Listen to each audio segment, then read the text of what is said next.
I'm joined now by Democratic Congressman Mike Quigley, who's a member of the House Permanent Select Committee on Intelligence and the co-chair of the Congressional Ukraine Caucus. Good to have you on. Thank you. Glad to be back. I just want to ask you, before I do want to ask you about Ukraine as well, given your recent travel, but on this Signal chat, you're on the Intelligence Committee, you have a security clearance, you very frequently have to deal with sensitive intelligence. When you hear the White House or the Defense Department or others say that this information on this chat, which included timing, targets, intelligence gathering, was not classified, what's your reaction to that? Yeah, if it wasn't classified, it certainly should have been. The fact that the defense secretary decided not to classify that means almost nothing. The military experts I talked to said this is an operational attack plan relating to tactical engagement of enemy positions. And if the Houthi military leaders had gotten this information, at the very least, they would have been able to get out of the way.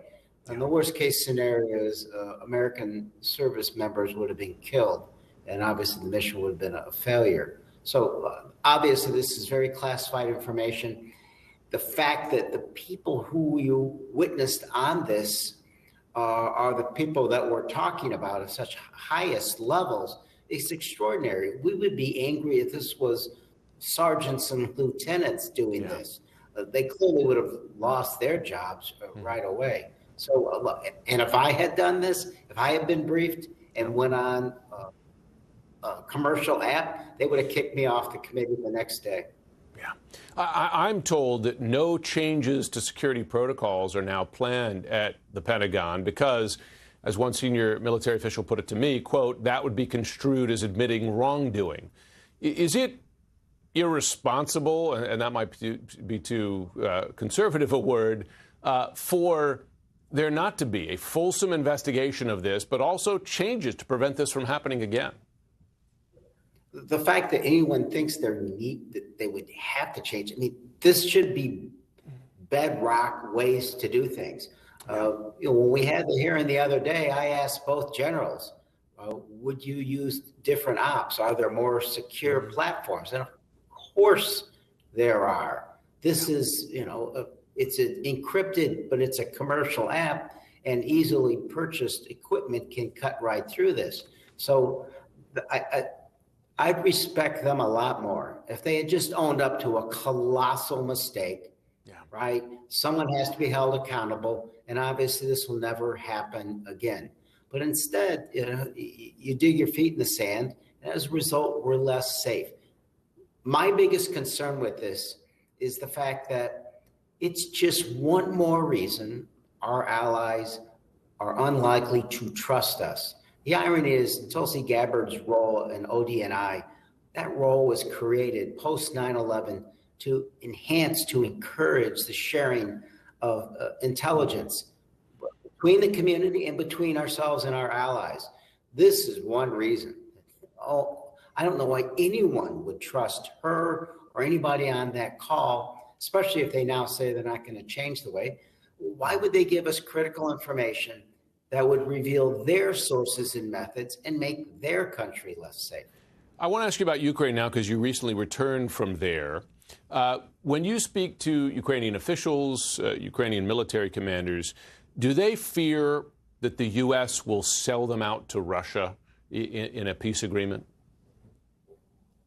I think the best way to describe the discussions I had with our military and intel and the Ukrainian counterparts is, look, they recognize what would happen if they were to publicly criticize the United States or just disagree. They saw what happened in the Oval Office.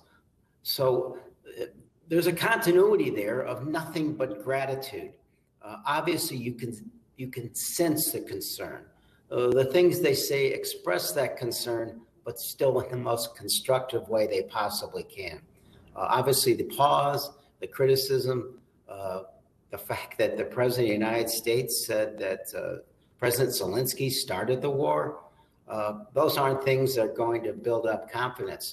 The elimination of USAID, just one more thing, saying that the NATO is on its own. this gets back to my other point. Why would any country think of us as a friend? Who are our allies? Do we have any? Because right now, I think the rest of the world thinks we're cozying up to an autocrat, a tyrant who started the war, who committed war crimes, and we voted with the bad guys in the United Nations this time. Yeah. Let me ask you this. Do you believe that Ukraine and our European allies will refuse to sign on to an agreement which they believe leaves not just Ukraine unsafe, but Europe unsafe as well? Look, there's going to be some gray areas, what I fear. The fact of the matter is, the United States holds a lot of the cards, as the president said, and they can leverage a great deal. We have to ask ourselves, what is victory? And the final analysis, security guarantees matter a great deal. They matter most importantly to Ukraine and to our NATO allies, but ultimately it's for protection of ourselves, right? What did General Milley and Secretary Austin say over and over again? If we don't resist Putin's aggression now, we're going to be battling him in other countries. We're going to have to increase our own defense budget. We're increasing the threat of further bloodshed elsewhere.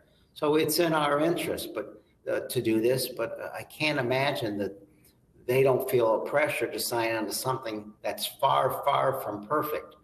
We have to ask ourselves what real victory is. I don't think we're beginning to do what we need to do to hold Putin accountable, keep Ukraine and ourselves safe, address the war crimes that took place. How do we rebuild the country? A lot of issues to address. And right now, we can't get past the Black Sea. And the fact is that Putin won't make those commitments without concessions. We've already made concessions without getting anything in return. Yeah. And listen, the rhetoric continues to be, Trump's rhetoric continues to be much more critical on the Ukrainians than the Russians. Congressman Mike Quigley, thanks so much for joining. Anytime. Thank you.